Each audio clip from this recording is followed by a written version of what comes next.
और क्या टाइम पे ट्रेलर रिलीज किया है।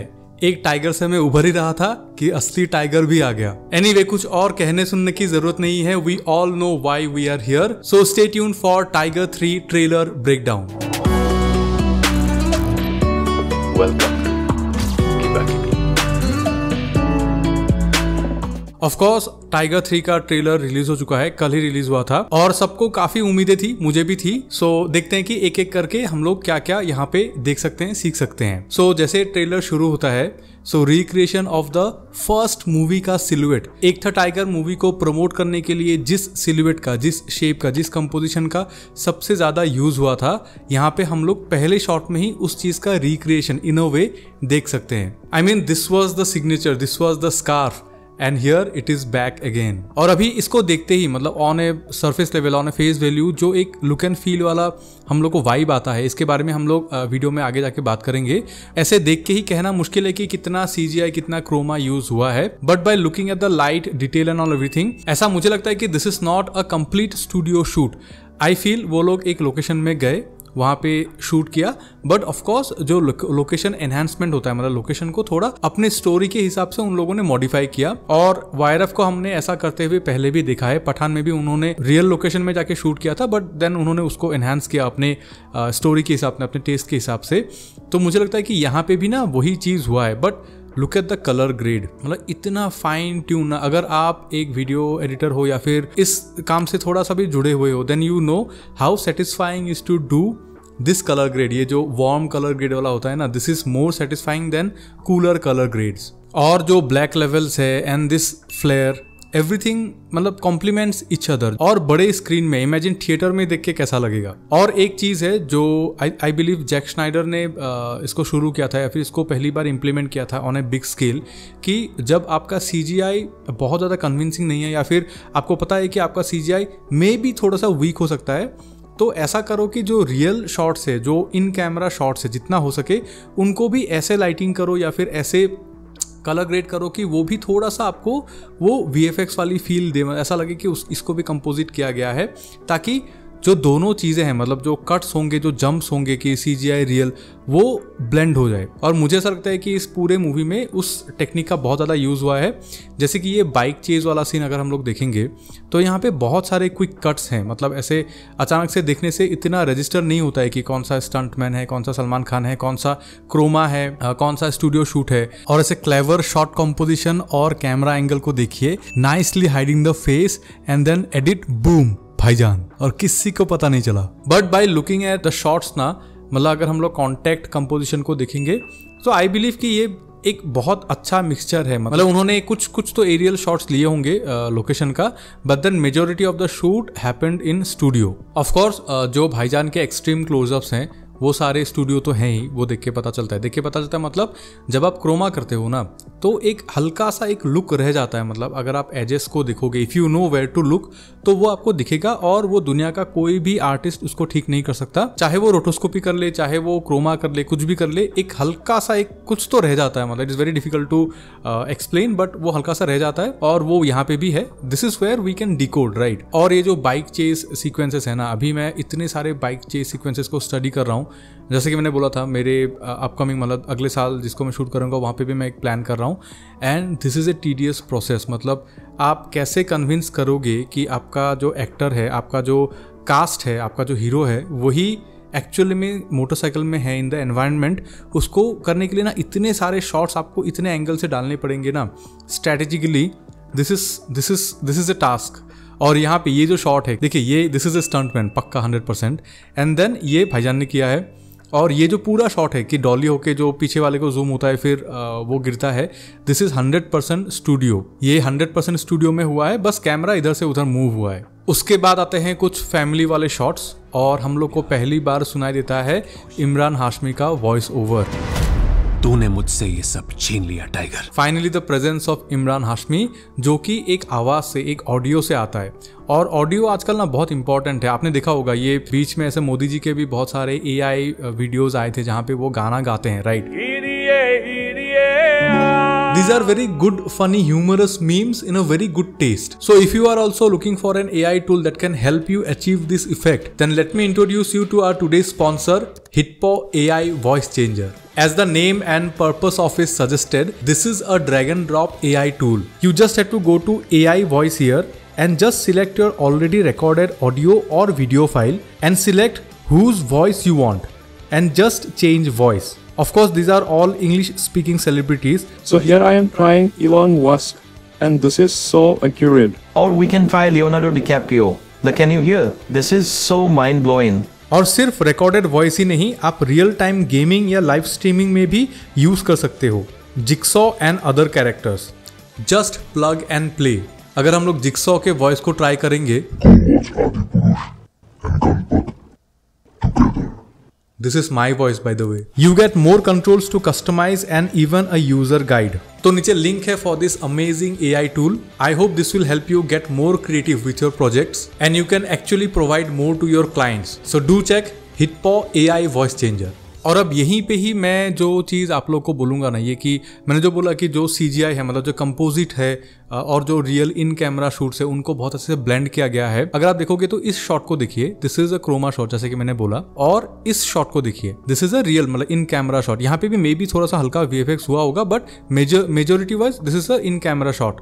और दोनों का कलर ग्रेड, लाइटिंग बोलते हैं, आप देखिए कितना सिमिलर है. ऑब्वियसली होना चाहिए, बट बहुत सारे मूवीज में नहीं होता है. जो अगर आप मेरे ऑडियंस हो तो आपको पता है कि जब मैं बात करता हूँ, बहुत सारे मूवीज में नहीं होता है, एक टोन मेंटेन नहीं कर पाते, लेकिन यहाँ पे बहुत अच्छे से हुआ है. एंड आई बिलीव इस पूरे मूवी में होगा, आपको पता नहीं चलेगा. फिर एक चीज है जो कोई ब्रेकडाउन नहीं है, लेकिन ऐसे दिखा तो मैंने सोचा कि बता दूं कि यहाँ पे देखिए ये भाईजान का जो ये शॉट है जहाँ पे उनको घेरा गया है, तो ये देखिए ये जो एक्सट्रीम फ्लेयर वाले शॉट्स है ना, आप देख सकते हो कि चारों तरफ से घिरे हैं भाईजान, और भाईजान के जितने भी शॉट्स हैं वो लो एंगल से विद एक्सट्रीम फ्लेयर्स. ये मैं क्यों बता रहा हूँ पता है? अगर आप इस फील्ड से हो, अगर आप सिनेमेटोग्राफी करते हो, तो आपको पता है कि ये करना बहुत टेम्पटिंग होता है. कभी कभी आपको मन करता है कि मूडी एंड एक्सट्रीम बैकलिट से शूट किया जाए, बट क्या होता है पता है, इट्स वेरी रिस्की. क्योंकि इन माई एक्सपीरियंस मेरे साथ ऐसा बहुत बार हुआ है कि मैं ऐसे शूट तो कर लेता हूँ, बट देन आके जब एडिट करता हूँ ना, तब लगता है कि अरे क्या ऑडियंस को पता चलेगा what I am trying to show, या फिर ज्यादा फ्लेयर्स हो गया, मे बी एक और शॉट लेना चाहिए था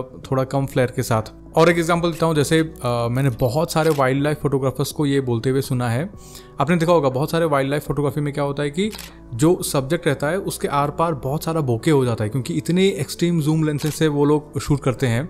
तो वो भी टेस्टफुली करते हैं, क्योंकि मैंने बहुत सारे लोगों को ये बोलते हुए सुना है कि when they are taking the shot, उनको डिसाइड करना होता है कि how much bokeh is too much bokeh, कितना रखूं, क्या ज्यादा बुके हो गया, क्या मेरा सब्जेक्ट ही छुप गया है आर्ट के नाम पे. And these are some things जो नेचुरली व्हेन यू ऑब्जर्व तो आपको उतना फील नहीं होता है, बट दीज आर थिंग्स जो आर्टिस्ट को आर्टिस्ट बनाता है. क्योंकि ये बिना फ्लेयर के शूट करते तब भी ये चल जाता है, या फिर हल्का फ्लेयर में शूट करते तब भी चल जाता, बट टेस्टफुली अच्छे से किया है एंड इट नीड्स करेज. और यहीं पे ना एक्सपीरियंस आता है कि when you are in this field ना, जब आप इस चीज़ को बहुत बार करते हो, क्योंकि जो कैमरे में होता है ना छोटा सा मॉनिटर, उसमें देख के बहुत सारी चीज़ें अच्छी ही लगती है, लेकिन when you edit तब आपको पता चलता है कि okay this is not working और this could have been better. But जब आप एक्सपीरियंस हो जाते हो ना, तो आपको मॉनिटर में देख के आपको पता चल जाएगा कि ओके ये कैसा लगेगा, कैसा वो होगा. अगर आप भी फोटोग्राफी या वीडियोग्राफी करते हो, then do let me know if I am making sense और नॉट. और वो फेस रिप्लेसमेंट वाले वीडियो में मैंने टॉम क्रूज का एग्जांपल दिया था, राइट?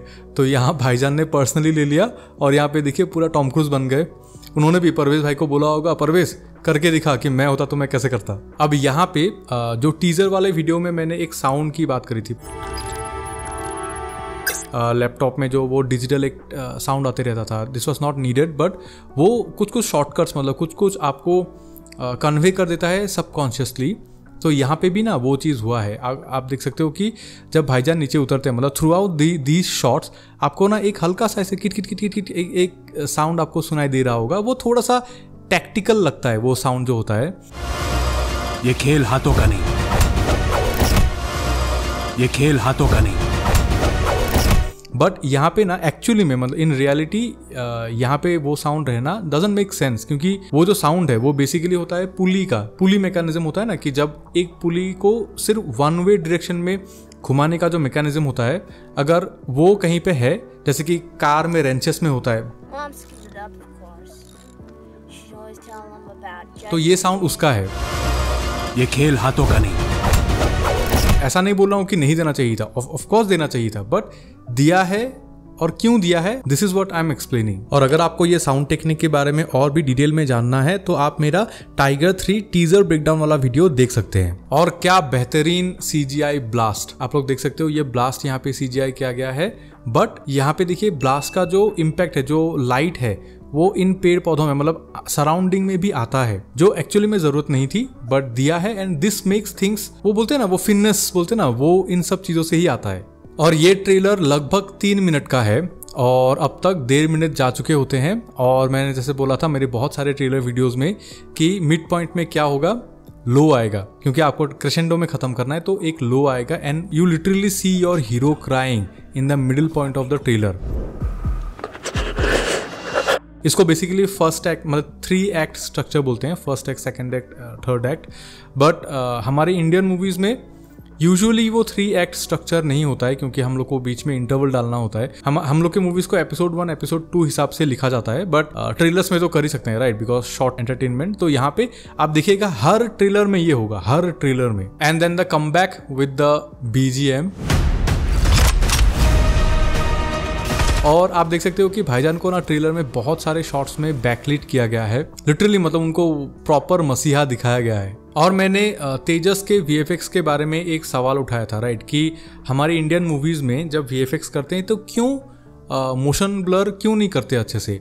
जैसे कि इस ट्रेलर को ही देखिए, यहाँ पे मोशन ब्लर इतना अच्छे से हुआ है, हर ट्रेलर हर VFX क्यों नहीं कर सकता। आप देखिए this shot, this is complete CGI, but यहाँ पे आप मोशन ब्लर देखिए, इतना बहुत है, मतलब ये मोर देन इनफ, मैं बोल रहा हूँ ना, इतना आई फील हर एक मूवी, हर एक ट्रेलर, हर एक VFX आर्टिस्ट कर सकता है और उनको करने देना चाहिए। मतलब जो मेकर्स होते हैं उनको अपने टीम को अलाउ करना चाहिए कि ओके ये करो, क्योंकि ये नेसेसरी है। और मेरे फेस रिप्लेसमेंट वाले वीडियो में एक भाई ने जो VFX इंडस्ट्री में काम करते हैं, उन्होंने एक कमेंट में एक्सप्लेन किया है कि क्यों इंडियन मूवीज में मोशन ब्लर का इशू रहता है। आप लोग पॉज करके पढ़ सकते हो। उसके बाद बोल सकते हैं कि लगभग the money shot of the trailer, ये वाला शॉट जो काफी क्विक कट्स में आता है। और देखिए जो भाईजान के जो स्टंटमैन है परवेज काजी, वो ऑलमोस्ट भाईजान ही लगते हैं, राइट। तो ये भाईजान है या फिर वो है, ये बोलना मुश्किल का, इम्पॉसिबल, ये हम लोग का लुकआउट होना भी नहीं चाहिए। But what I am saying कि यहाँ पे ना एक एडिटिंग का हल्का सा एक टेक्निक है, मैं आप लोग को बताता हूँ। जैसे आप देख सकते हो कि ये ब्लास्ट है, भाईजान उस ब्लास्ट से बच के आते हैं, राइट। और ये ब्लास्ट 3 एंगल से 3 बार हम लोग को दिखाया जाता है, सेम ब्लास्ट। और ये एक एडिटिंग टेक्निक है, इसको जिन लोगों को पता है उन लोगों को पता है कि ये टेक्निक सबसे पहले जैकी चैन यूज करते थे अपने मूवीज में, जो वो हांगकांग में बनाते थे अपने एक्शन मूवीज। वहां पे अपने पंचेस को, किक्स को ज्यादा इम्पैक्टफुल दिखाने के लिए वो ये टेक्निक को यूज करते थे कि एक ही पंच को, एक ही किक को 2 बार दिखाएंगे एडिट में, लेकिन साउंड एक ही बार का यूज करेंगे, तो वो एक्शन उसमें यूज होता था। और यहाँ पे देखिए इस ट्रेलर में भी क्विक कट्स में 3 बार ब्लास्ट को दिखाया गया इन शॉर्ट ड्यूरेशन। तो आर ब्रेन थिंक्स कि okay this is 1 blast, obviously this is 1 blast, but आप समझ रहे हो ना कि एडिटिंग में कैसे इम्पैक्टफुल किया इस चीज को। और अभी एक सवाल हो सकता है कि क्या ये सिर्फ एक्शन मूवीज में ही हो सकता है पॉसिबल। जैसे आजकल लगभग हर एक्शन मूवी में ये टेक्निक यूज होता है, बट ऐसी बात नहीं है। ये टेक्निक ना बहुत सटल और बहुत ऐसे जेनरिक सीन्स में भी ये टेक्निक यूज हो सकता है फॉर इम्पैक्ट। जैसे एनिमल के टीजर में ये शॉट आप देखिए, यहाँ पे देखिए जब 2 एक्टर्स चल के आ रहे होते हैं, देन शी सेज समथिंग और वो वहां पे रुक जाता है, राइट।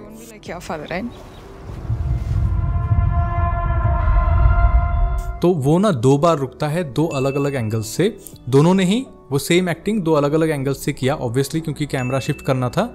लेकिन एडिटिंग में वो जो 2 पॉज है उसको 2 बार दिखाया गया फॉर द इम्पैक्ट, कि हम लोग को पता चलता है कि उसका रुकना, उसका ये बोलना is a big deal. So these are editing techniques जो हम लोग सीख सकते हैं ऐसे टीजर से, ट्रेलर से, इनको अच्छे से ऑब्जर्व करके। और यहाँ पे एक और ऑब्वियसली ये नैरेटिव टेक्निक है कि जो भाईजान से फोन उठा के बोलते हैं ना, I need you for a mission, raw के लिए नहीं, पर्सनल है। तो ऐसा लगता है कि वो पठान को बुला रहे हैं, लेकिन एक्चुअली पठान को नहीं, इनको बुलाते हैं, मतलब ये जो दूसरे कैरेक्टर है इनको बुलाते हैं।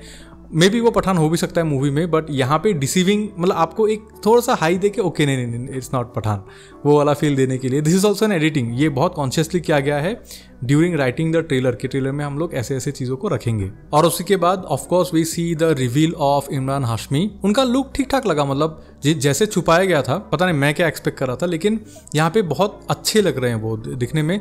आई feel he'll kill this role, मुझे ऐसा लगता है कि वो बहुत अच्छा करेंगे। And if I keep my fan boy aside, तो मैं बोलूँगा कि ये ट्रेलर मतलब मुझे टीज़र ज़्यादा अच्छा लगा था देन ट्रेलर।